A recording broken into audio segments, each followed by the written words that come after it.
La distancia más corta entre 2 puntos es 0, y eso es lo que hace la apuesta. Pliega el espacio de modo que el punto A y el punto B coexistan en el mismo espacio y en el mismo tiempo. ¿No cree que llegáramos a la Luna? Creo que fue una magnífica propaganda, que los soviéticos se arruinaron despilfarrando recursos en cohetes y otras máquinas inútiles. Máquinas inútiles. Entonces, ¿por qué estabas allí escondido? Estaba asustado. Los robots no sienten miedo. No sienten nada. Buenos días, buenas tardes y buenas noches. Al fin nos encontramos aquí, en el umbral del nuevo especial de las cintas de Mirt, y a pesar de las complicaciones que vinieron y vendrán, seguiremos adelante. Aunque debo decirlo, todo esto da miedo, desde la lenta germinación del podcast hasta el qué pasará en los próximos tiempos, y es que el simple hecho de estar aquí ya me parece de ciencia ficción. Por eso, desde el vamos, os pido que compartáis este episodio y dadle a me gusta, porque no os hacéis una idea de lo que ayudan esos simples gestos, y por supuesto, si no estáis suscritos, hacedlo de paso. Dicho esto, abramos las puertas y adentrémonos en las tinieblas, pues con los anteriores capítulos ya os preparé para cuanto está por llegar. Sed bienvenidos al abismo.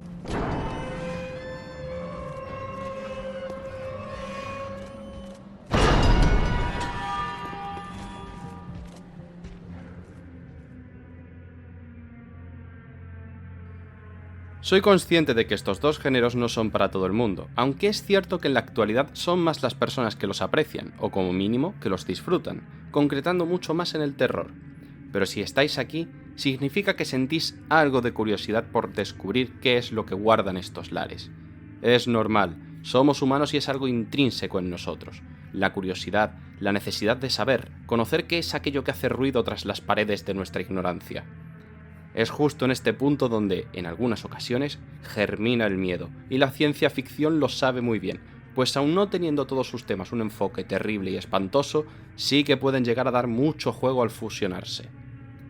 El sentimiento humano más antiguo es el miedo, y el miedo más antiguo es el miedo a lo desconocido.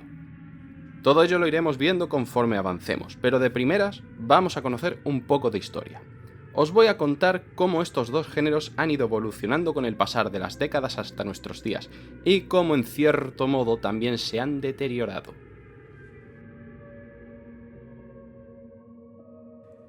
Decir que la literatura ha influido en el cine no es ninguna mentira, y es que se trata también de un mundo repleto de detalles y matices, porque incluso es capaz de remontarse a los primeros años de la humanidad, teniendo en cuenta que en aquellos tiempos no se escribía de la misma forma a la que conocemos hoy. La ciencia ficción en la literatura tuvo un origen más filosófico y mitológico antes de llegar a lo que es en la actualidad, ya que su nombre se debe a la mezcla de la ficción con teorías, hipótesis, estudios, posibilidades y bases científicas. Por ello, hablando de esos primeros pasos, encontramos textos como los de Luciano de Samosata, un escritor sirio de lengua griega perteneciente a la segunda sofística del siglo II, quien narraba y describía viajes espaciales y vida en la Luna. En el caso de la literatura de terror, es algo distinto e incluso primitivo, porque al fin y al cabo es algo que nace de nuestro interior de forma natural, y con la necesidad de preservar las experiencias y advertencias de los peligros y miedos, se plasmaban. Por supuesto, muchas historias y cuentos eran pura ficción, tal es el caso de la mitología y textos como la Odisea, que sí, no es de terror, pero guarda episodios dignos y apariciones de ciertas criaturas. En la Edad Media se hacía lo mismo, pero con los demonios, milagros y visiones, siendo un buen ejemplo la Divina Comedia de Dante Alighieri. Por lo que es gracias a esto y a todos los años literarios venideros que no llego a mencionar que el cine parte con una base narrativa bastante firme y rica. Pero no nos adelantemos, porque en el origen de los tiempos audiovisuales primaba la imagen frente a su contexto o su historia, es decir, contaban más los medios con los que se versaba de forma visual que la propia historia en sí. Una vez más, menciono a Georges Méliès y a dos de sus obras. Por el lado de la ciencia ficción tenemos la ya mítica Viaje a la Luna, donde sí, nos cuentan esa travesía lunar y lo que el astro guarda en sus entrañas, inspirada en Julio Verne y Herbert George Wells. Y en el otro lado encontramos el corto de la Mansión del Diablo, cuya historia es simple y llanamente el diablo haciendo gala de sus poderes y el embrujo de su mansión, aterrando a dos soldados. En ambos casos, al tratarse de relatos fantásticos, su director, al igual que el diablo en su cortometraje, hace gala de los medios para generar los efectos especiales y las posibilidades que ofrecía el cine para contar las historias, por supuesto mudas y con un enfoque bastante teatral, pues contaba con escenarios muy amplios y cargados de detalles que eran perfectos para generar planos generales fijos. Pero claro, sin historia no se puede hacer una película porque mínimo deben contarnos algo, y una vez se dominó lo básico en este nuevo arte, empezaron a surgir obras como las del expresionismo alemán, donde la ciencia ficción versaba sobre la exploración, la tecnología y sus maravillas y amenazas, y la desigualdad social, mientras que el terror contaba cosas referentes a la locura, lo sobrenatural y la figura del monstruo. Es así que entre 1930 y 1950 el terror empieza a contarnos las historias más clásicas del cine, aquellas donde las criaturas dominaban las pantallas y surgen las grandes figuras: Drácula, la momia, el hombre lobo, el monstruo de Frankenstein. Este último, aunque enfocado al otro género, también pertenece a la ciencia ficción por su trasfondo científico y experimental de crear vida mediante la muerte. Así surgen también los primeros superhéroes, no tanto desde un estado tan extremo, pero sí con algunos trasfondos lógicos o simplemente llegados del espacio exterior. Es así que estos dos géneros empiezan a dar sus primeros pasitos agarrados de la mano, más de forma esporádica y puntual que de forma específica, y al darse cuenta de lo bien que funcionaban juntos y aprovechando la Guerra Fría y la paranoia nuclear, el cine empezó a generar películas como Ultimátum a la Tierra, La invasión de los ladrones de cuerpos, Godzilla, El enigma de otro mundo, entre otras. Cintas que giraban en torno a las mutaciones, el control mental, la pérdida de la identidad, la desconfianza, las invasiones, los horrores externos y la ciencia como un arma peligrosa y que no solo pertenece a nuestro mundo. Sin embargo, con todo esto más cercano a nuestra realidad, surgen también otras obras más terrenales y menos fantásticas, con un director muy destacable y que se ha convertido en todo un referente: Alfred Hitchcock y su cine de terror psicológico.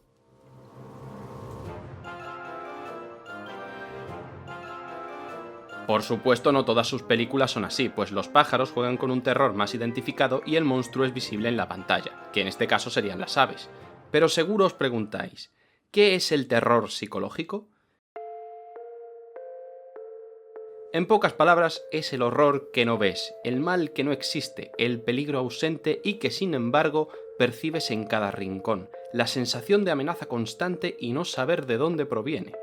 Una tensión que se construye con sombras, ruidos, palabras que insinúan y la pareidolia, un fenómeno psicológico que nos permite percibir formas reconocibles en estímulos vagos o aleatorios, como las nubes con semejanzas o el monstruo en la silla repleta de ropa.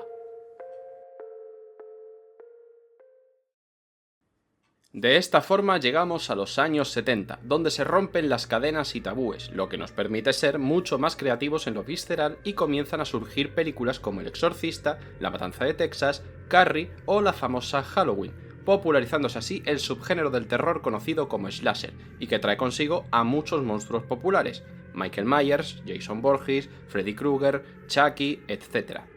Por su parte, la ciencia ficción se desliga y empieza a tomar otro rumbo más inteligente, donde el tiempo, la conciencia y la decadencia toman nuevas formas y popularidad, conociendo así películas como 2001, Odisea en el espacio o El planeta de los simios. Las grandes preguntas sobre nuestro destino, la inteligencia artificial y el tiempo intentan responderse aquí, mientras que en el otro lado se destripa todo sin contemplaciones. Y por supuesto, el sexo también aparece en pantalla para atraer al público joven y para demostrar la falta de censura. Con los caminos ya separados, aunque en ocasiones se reencontraban, la ciencia ficción empezó a volverse más filosófica, espectacular y atrevida frente a las posibilidades que otorgaban los avances, mientras que el terror decae y decide tomar unos caminos distintos, más ocultos y pasados por un filtro de suspense, una especie de manto que lo ocultaba bajo otros géneros y subgéneros como el policíaco o el drama, hasta que se popularizan y recrean las ideas y conceptos del terror japonés, como The Ring o El Grito. También se empieza a experimentar con el falso documental o el metraje encontrado, como ocurre en el proyecto de la Bruja de Blair o Paranormal Activity. Y la sangre encuentra un nuevo hueco en este arte con el gore, como pasa con Show o Hostel. En la actualidad, ambos géneros se encuentran, a su manera, algo despojados y desmembrados, pues la ciencia ficción parece no salir apenas de los grandes estrenos y las sobreexplotaciones, como con Marvel, DC, las cintas de Avatar, Alien, Predator, etc. Y en el terror ya no interesa dar miedo, lo que venden son los sustos constantes y baratos, así como la sangre y la violencia, en ocasiones más gratuitas que en otras.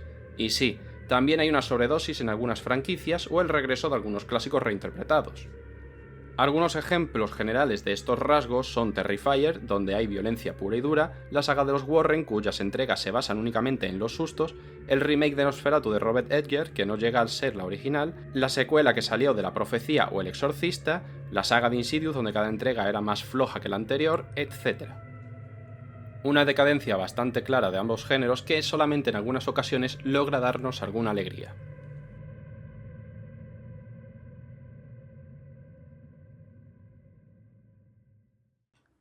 Lo sé, en este resumen, repasando la historia del cine de estos dos géneros, me he dejado bastantes cosas por mencionar, pero creo que se pueden obviar porque muchas de ellas son los boom de algunos conceptos, cuando algo se vuelve demasiado popular y empiezan a hacerse película tras película tras película, todas ellas iguales y que apenas se diferencian por sus enfoques. El mejor ejemplo que puedo dar de esto son las películas de zombies, porque de verdad son demasiadas. George Romero es el principal culpable, pero sin mala fe lo digo, porque popularizó el tema con sus cintas La Noche de los Muertos y El Amanecer de los Muertos, y con ello empezaron a surgir otras tantas similares y los remakes, tantas que me tiraría demasiado tiempo nombrándolas y las cuales, como ya digo, apenas se logran diferenciar si no es por sus enfoques o porque son adaptaciones de otras obras. Y sí, aquí la ciencia ficción también forma parte del juego. Lo mismo pasa con las películas sobre invasiones, aunque sí es cierto que en este apartado todavía existe algo más de variedad, porque no siempre los visitantes vienen con malas intenciones. O las historias de fantasmas, donde al final casi siempre termina desembocando en temas satánicos o rituales demoníacos de otras culturas, donde las cosas nunca se solucionan por mucho exorcismo que se practique. Otros ejemplos también pueden ser las historias basadas en hechos reales y deformadas hasta extremos impensables, leyendas urbanas populares o mitos donde tan solo figura un monstruo con sed de sangre y no se indaga en nada más, los viajes en el tiempo sin ton ni son para intentar explicar paradojas o lograr cosas inalcanzables. ¡La lista es interminable, monada! Pero no os he traído hasta aquí por nada. No os he metido todo este rollo inmenso de la ciencia ficción y el terror porque me guste y ya. A lo largo del podcast y conforme avancemos en el tiempo, os he recomendado y os recomendaré muchas películas que entran dentro de los géneros y se fusionan con otros. Tales fueron el caso de Her, la película de Joaquin Phoenix y la inteligencia artificial, Donnie Darko, donde un accidente de avión provoca alucinaciones futuras en un joven, El astronauta, donde Adam Sandler entabla conversación con una tarántula gigante, Distrito 9, donde una raza alienígena llega para buscar cobijo en la Tierra, y así otras muchas más. Sin embargo, hay un tema con todo esto que no he llegado a tocar y estaba esperando para poder tratarlo, y aunque quisiera dedicarle todo un episodio completo única y exclusivamente a él, he optado por regalaros una pequeña travesía inicial de forma generalizada para así comprender mejor esta parte del episodio.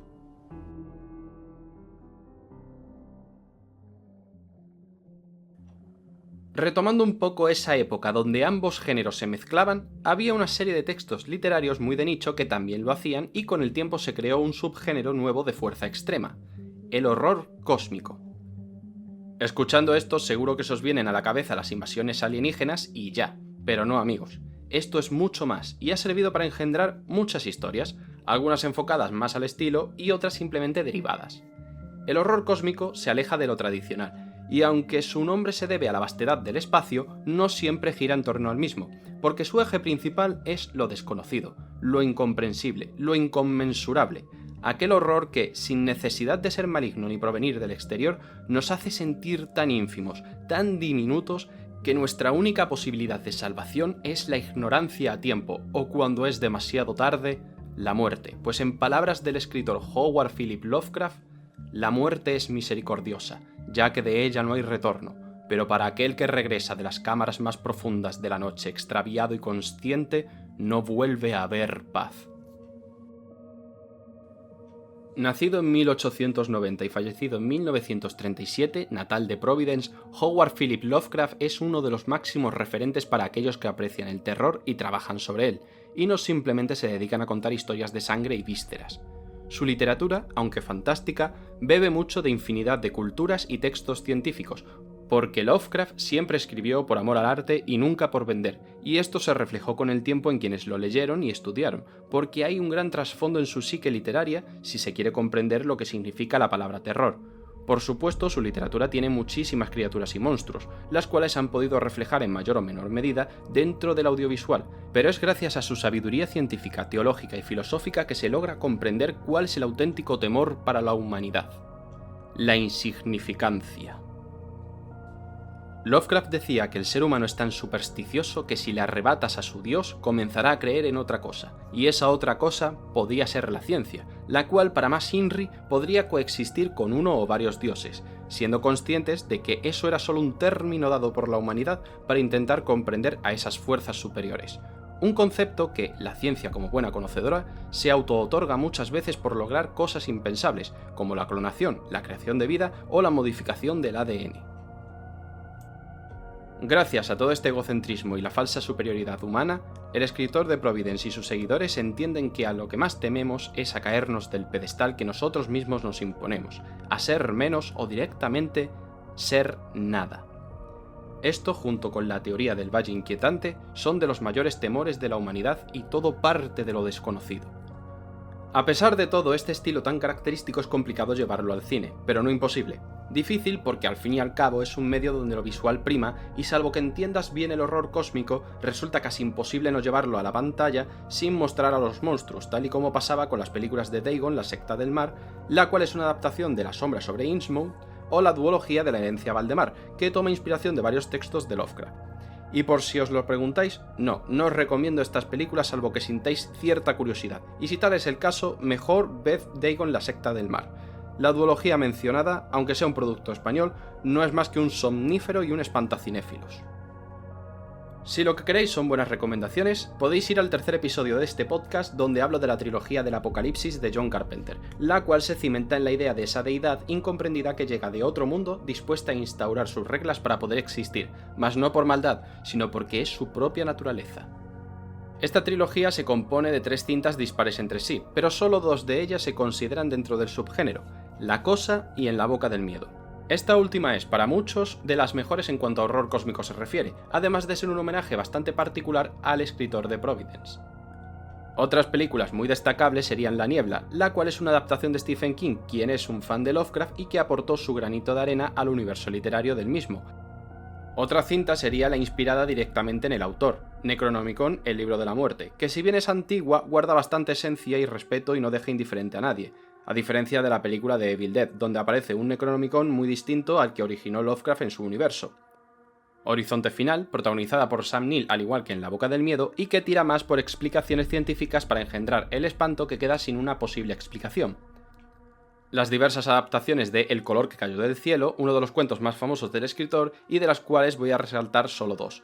Die Farbe de 2010, una película alemana que reluce por inclinarse hacia el blanco y el negro utilizando solo el morado para identificar ese color caído, y El color que cayó del cielo de 2019, interpretada por Nicolas Cage y que moderniza un poco el relato original sin desvirtuarlo, además de ser una magnífica puerta de entrada al horror cósmico en el cine. También quiero resaltar la serie antológica de cortometrajes Love, Death and Robots, pues tiene algunos episodios de auténtico horror cósmico y entre ellos encontramos la que es la mejor adaptación y recreación del gran sacerdote que sueña sin dormir, Cthulhu. Y ya para finalizar, siguiendo el patrón de todos los episodios normales de las cintas de Myrt, voy a hablaros de 3 películas de este subgénero que desde el vamos os recomiendo encarecidamente y que harían temblar al mismísimo Howard Phillips Lovecraft. The Void, el vacío. En mitad de una tranquila noche de patrullaje, el oficial Daniel Carter encuentra a un hombre ensangrentado en la carretera. Lo lleva al hospital más cercano, un centro pequeño y medio abandonado por reformas, donde la situación se precipita rápidamente hacia lo inexplicable. Pronto, el lugar queda rodeado por figuras encapuchadas que impiden la salida. Dirigida por Steven Konstanski y Jeremy Gillespie, esta cinta es un homenaje brutal y sin concesiones al terror de Howard Phillips Lovecraft y al cine de horror corporal de los años 80, en especial por la influencia de John Carpenter, tan evidente como bienvenida. La película no busca reinventar, sino sumergirse con devoción absoluta apostando por una estética artesanal y un tono desesperado. Lo más notable es su compromiso con los efectos prácticos. Las criaturas grotescas, mutaciones imposibles y la sangre se logran casi por completo sin recurrir al CGI. Esto le da un sabor sucio, físico y tangible que se echa mucho de menos en el cine de terror moderno. El argumento puede parecer caótico y en parte lo es, pues no se preocupa en explicar demasiado, pero no le hace falta. La película se mueve más por atmósfera que por lógica narrativa, y eso funciona a su favor. La confusión, la paranoia y el sentido de amenaza constante son parte esencial de la experiencia. Las fronteras entre lo real y lo imposible se disuelven conforme avanza la historia, hasta que ya no sabes si estás viendo una invasión interdimensional, una posesión demoníaca o el propio apocalipsis. Con un presupuesto limitado y una distribución discreta, se convirtió rápidamente en una cinta de culto, especialmente entre los fans del horror. No es una película amable ni cómoda, y probablemente no guste a quien busque respuestas claras o una estructura clásica, pero si disfrutas perderte en un descenso visual hacia lo desconocido, este viaje al corazón del abismo es para ti.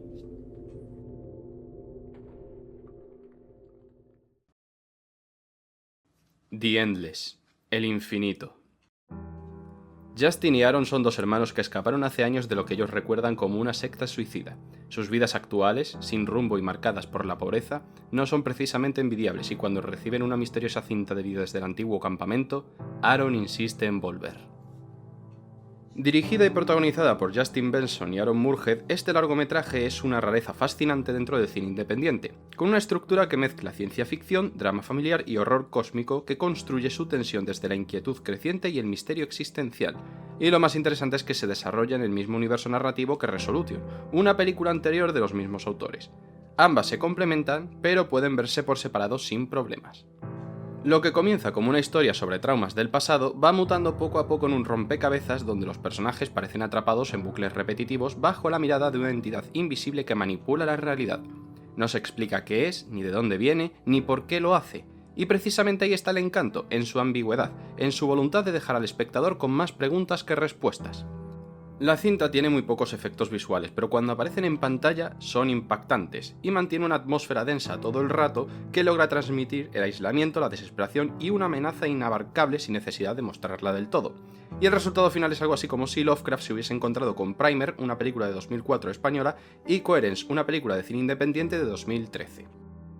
Una historia de hermanos, sí, pero también una meditación sobre la repetición eterna y la ansiedad de la insignificancia.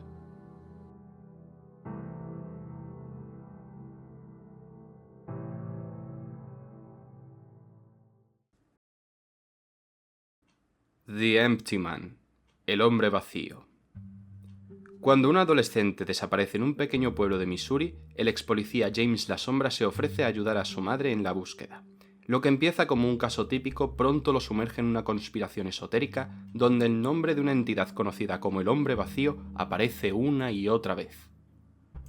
Dirigida por David Prior y basada libremente en la novela gráfica homónima de Cullen Bunn, esta cinta es una anomalía dentro del cine de terror moderno, mal vendida como un slasher sobrenatural al estilo de La Monja o Slenderman, pues en realidad se trata de una mezcla de horror cósmico, paranoia existencial y una atmósfera opresiva que se cocinan a fuego lento.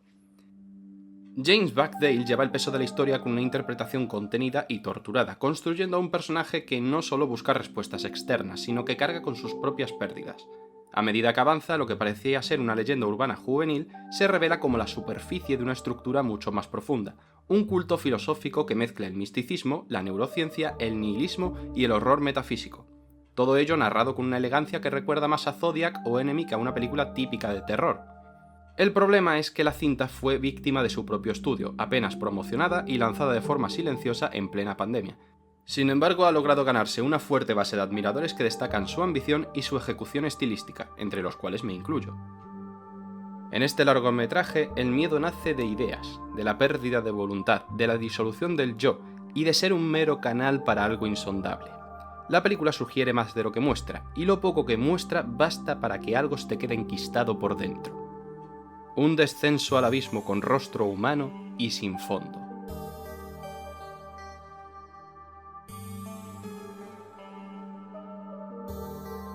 Si habéis llegado al final de este viaje, no me queda nada más que dar las gracias por haber escuchado a este cinéfilo sectario.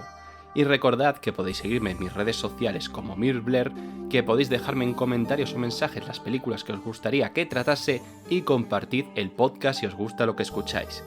Muchas gracias a todos y por si no nos vemos luego, buenos días, buenas tardes y buenas noches.